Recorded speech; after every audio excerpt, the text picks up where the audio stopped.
ఆయన యందు మమ్మును ఎల్లప్పుడూ విజయోత్సవముతో ఊరేగించుచున్న దేవునికి స్తోత్రము. 2 కొరింథీ 2:14 ఓటమిలాగా కనిపించిన పరిస్థితుల్లో దేవుడు ఘన విజయాలనిస్తాడు. చాలాసార్లు శత్రువు కొంతకాలం జయిస్తాడు, దేవుడు చూస్తూ ఊరుకుంటాడు. కానీ మధ్యలో కలిగించుకొని శత్రు ప్రయత్నాలన్నింటినీ వమ్ము చేస్తాడు. ఆ తరువాత మనకి దొరికే ఘన విజయం అంతకుముందు శత్రువుది పై చేయిగా ఉండకపోయినట్లయితే అంత ఘనంగా కనిపించేది కాదు. 3 యూదా యువకుల్ని మండుతున్న అగ్నిగుండంలోకి పడవేసిన కథ మనందరికీ తెలుసు కదా.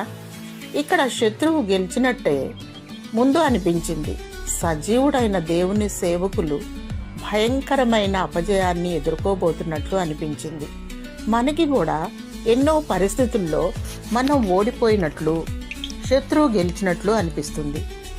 ఆ యూదులను మంటల్లోకి విసిరేసిన పగవాళ్ళు ఆనందంగా తొంగి చూస్తున్నారు, ఆ యువకులు అగ్నికి ఆహుతైపోతారని.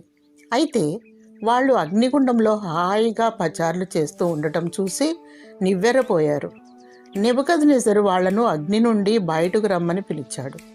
వాళ్ళ తల వెంట్రుకల్లో ఒక్కటైనా కాలలేదు, వాళ్ళ బట్టలకి అగ్నివాసనైనా తగలలేదు. ఎందుకంటే ఈ విధమైన ఆశ్చర్యకరమైన రక్షణనిచ్చే దేవుడు మరెవరూనూ లేరు. అపజయంగా అనిపించినట్లున్నది ఘనంగా మారిపోతుంది. ప్రియబిడ్డ, అపజయంలో ఉన్నాను అనుకుంటున్నావా? దేవుడు నీ పక్షంగా విజయాన్ని ఇవ్వబోతున్నాడు. ధైర్యంగా ఉండు. ఆమేన్.